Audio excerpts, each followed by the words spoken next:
Hello, Sagittarius. I hope you're doing fine. I hope you're doing well. I thought it would be very interesting given that Valentine's Day is coming up. So this is a read for single Sagittarians, okay? Because I'm sorry, like I'm not being funny, but like if you're in a relationship already, I think that enjoy your Valentine's Day.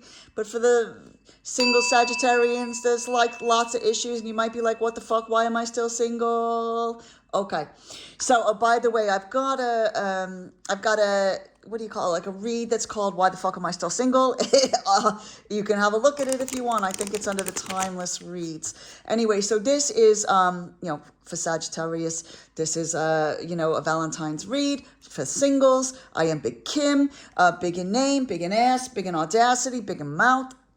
And I am going to do a spread 5 cards, just a simple one, baby, and then we'll clarify with this if necessary, okay?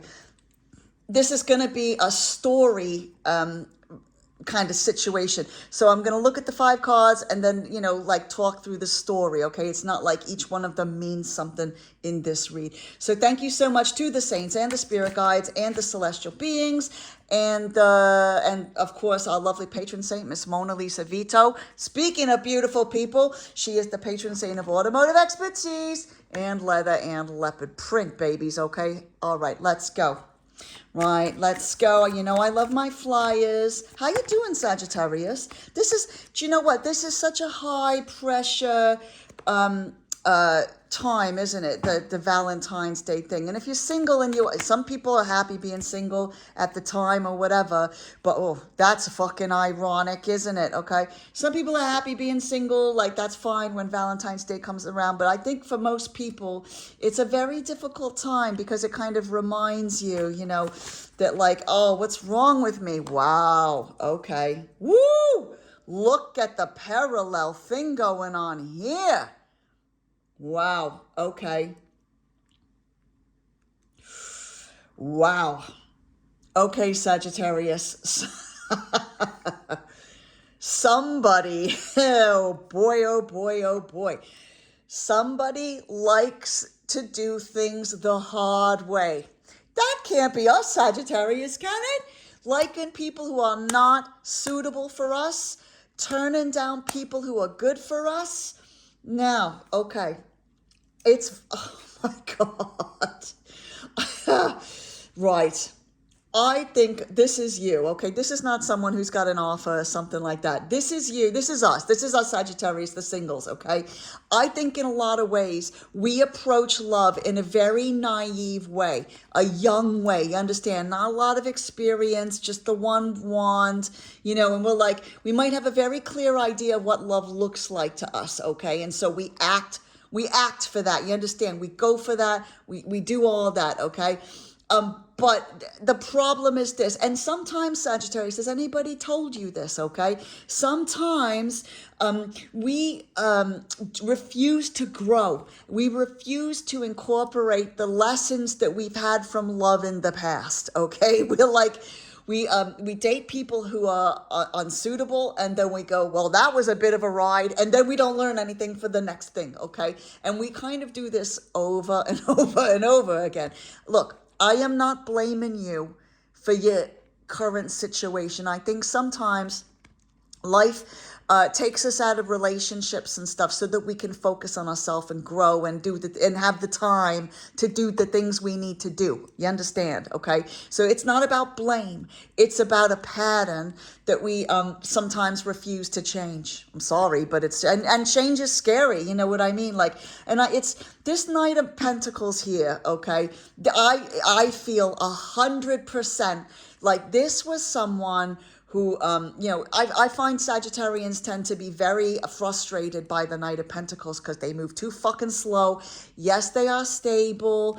Yes, they are kind. Yes, they are but look, they're not going anywhere. It's not like the Knight of Wands. That thing is like a fucking beast, right? All over the place, jumping everywhere, in and out, all that kind of stuff, right? But this is like stable, long-term, and whatever else. And when we're in this type of mindset, this naive, I want excitement, I want drama, I want all this, it turns this person off, or we just completely we just tell them to fuck off, right? Like we break up with them or whatever else, or we just frustrate them so much that they just walk away very slowly. Okay, I think all of us in the past have had someone who was calm, nice. Well, not nice. I hate the nice thing. Kind. That's the difference. Stable. They wanted to take things slow. And with us, we like to jump in with both feet, don't we? Generally speaking. Okay. Now, I feel like, and I'm going to put a clarifier on this, but I feel 100% like we are completely ignoring what our intuition is trying to tell us, okay? 100%. We drown out our intuition. Our intuition is like, look, Sagittarius, you have got to change things, okay? Or you're not going to be you're just going to be living the same pattern over and over again, okay? You got to take a new path, right? Somewhere else you've never been before. Oh, and look at this. The Queen of Pentacles, okay? It's like in love, baby. You need to become a Queen of Pentacles. Now, I've said this before. I love this deck, the vice versa. The Queen of Pentacles, so this is on the inside. The inner issues and like how things work on the inside. And the thing is, babies, you aren't going to like to hear this, okay? Because we Sagittarians are very proud of our fire, right? We're very proud of how quick we move, and whatever else, okay? Like how we give it all, right? We give it all to someone, and we expect it all back, right? But the thing is this, and I don't know about you, one time, Sagittarius, I dated a guy, we went out on a date, and then he just never left. He never left my apartment. He moved in. That's the kind of thing I do. Have you ever done that, Sagittarius? But I think our intuition is telling us, look, babies, you got to pull back a little bit and you need to learn the workings behind the Pentacles type of relationship, okay? Because I don't care how exciting you want it and whatever else, there needs to be a firm foundation for a relationship, okay? Otherwise, you get all this destruction, okay? You don't want to be like the rabbit, fast, in, out, in, out. No, no, no, no. You want a firm foundation to build a relationship on, baby, okay? And this requires not only working on ourselves, okay, so that we feel powerful, we know who we are, do you understand? But that we feel confident enough to wait until the best love opportunity comes for us. Okay, it's about like attracting what's best for us, okay? And unfortunately, with very rare exceptions, okay, very rare exceptions, the real good relationships, the ones that feel amazing, the ones that are fantastic, that we're growing with the person, but they don't rely on us for the happiness. You know what I mean? It's like you complement each other, you enrich each other's lives, but you've both got whole lives yourself. Okay. We need that. It's very rare for that kind of relationship to come from something very fast, to come from something lightning fast. Okay. And so we need to learn that it's okay to take time. To take time. You know what I mean? Slow down. Understand who you are and what you want. What works, what doesn't work, okay?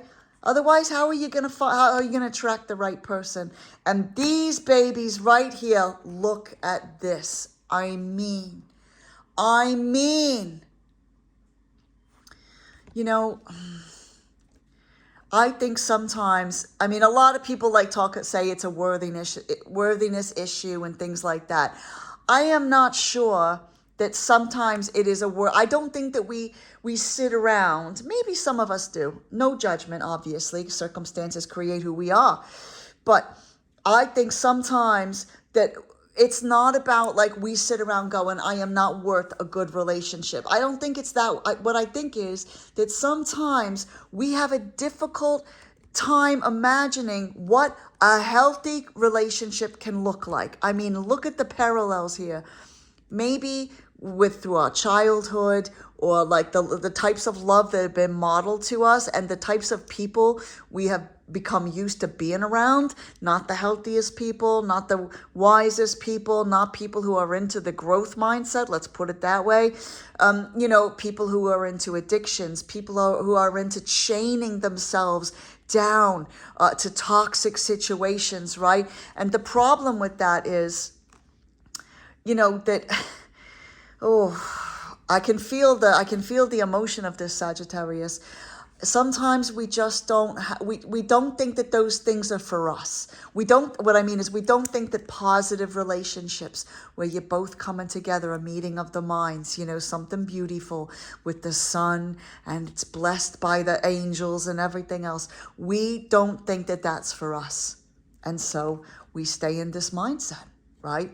But it can be for you. But we cannot experience this if we don't accept that we can have something like this. Now, we might not know how to get there, right? We might not know what path is going to take us there, okay?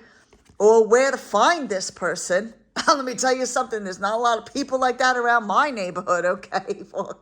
Jesus, okay? We might not know how to get here, babies, okay? So the first thing I can tell you is this, because I think this is coming up as an advice card at the end, baby. And that's about letting go of this mindset that everything has to be a struggle.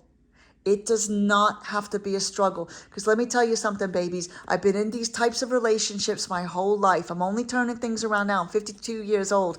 And these are far more exhausting than you being single for a while you work on yourself. Okay, it's virtually impossible to attract something that's good, something that's stable, and something that we want if we don't think that it's for us. If we think that stability and kindness and people who want you to be, who are excited for you and encourage you and want you to grow, and you do the same thing back, we think that those are boring relationships because they're not the roller coaster that we're used to. Okay, they're not the roller coaster. We don't know what life is like off of the roller coaster. Okay, roller coasters are exciting, but you wouldn't want to live on one for the rest of your life, wouldn't you? Would you? No. You go to, what do you call it? Like you go to Darien Lake, or Six Flags, or something like that for a day. You don't live there.